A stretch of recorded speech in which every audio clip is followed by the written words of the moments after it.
critique my work as that of anyone else at the station, but she never tore me down to bring me down. She was a straight shooter with me and other women in the building, a good leader. But with those of us on the air, she didn't mince words. The extra scrutiny female talent has to put up with can be cruel and downright demoralizing in a way I think people don't fully grasp. I caught my reflection in a full-length mirror. I definitely made the right choice, wearing a sheath dress with a strong blazer, the perfect balance of femininity and business. It's like a fashion mullet. The dress is the party in the front, the jacket, the business in the back, I explained to Ellen, who was thoroughly amused, which is saying a lot for her.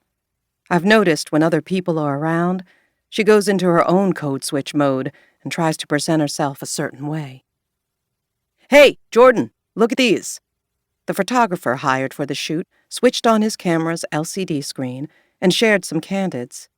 He had been trailing me all afternoon, but noticeably steered clear of the director, who was prepared to put up with my being indecisive and visibly uncomfortable with all of this, but that courtesy was not extended to others.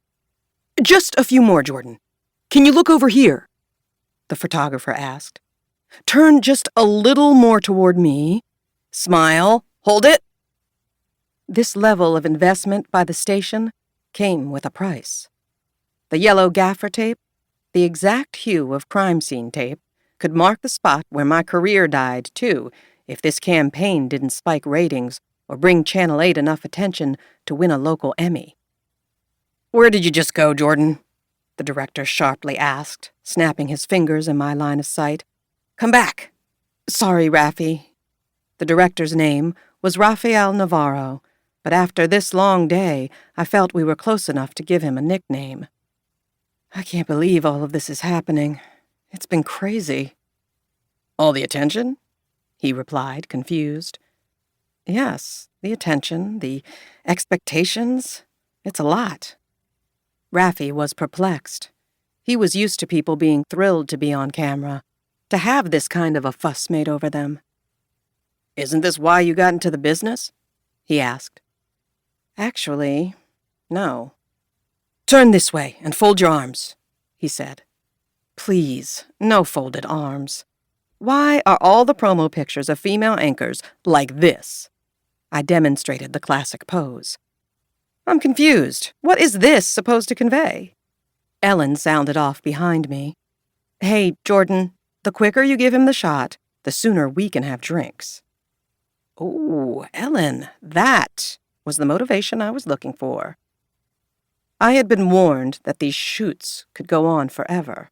A lot of hurry up and wait. I just didn't realize standing in place could be so exhausting. We wrapped just short of 6 hours, which didn't include the 2 extra hours for hair and makeup. The energy of finally being outside brought new life to us both. I coveted Ellen's more practical choice of footwear, a pair of brown suede boots she scored at DSW. She loved reminding me how much money I wasted buying shoes at full price. But Never Pay Full Price was my middle name. It also was my little secret that I conveniently withheld. "What time is it?" I asked Ellen, one of the few people I knew who still wore a wristwatch. Her affinity for nostalgia, I surmised long ago, was part of what made her so good at her job.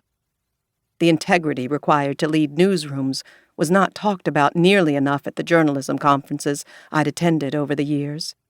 Instead, panelists espoused the power of the anchor man, but the men who hired those men, and they are always men, don't get called out often enough or in the way they should. I've watched some of them lurk around the newsroom, slapping their top dog evening anchor on the back as they all wink and nod and peer salaciously at just about every woman in the room. I've heard stories of news directors raiding on-air women and even interns like a bunch of frat boys. These same men then pretend to be outraged when an executive gets called out as a serial sexual predator and becomes front-page news. They are as much to blame for the huge pay gap between women and men in the business as the general managers are. And don't get me started on the stories they deem newsworthy.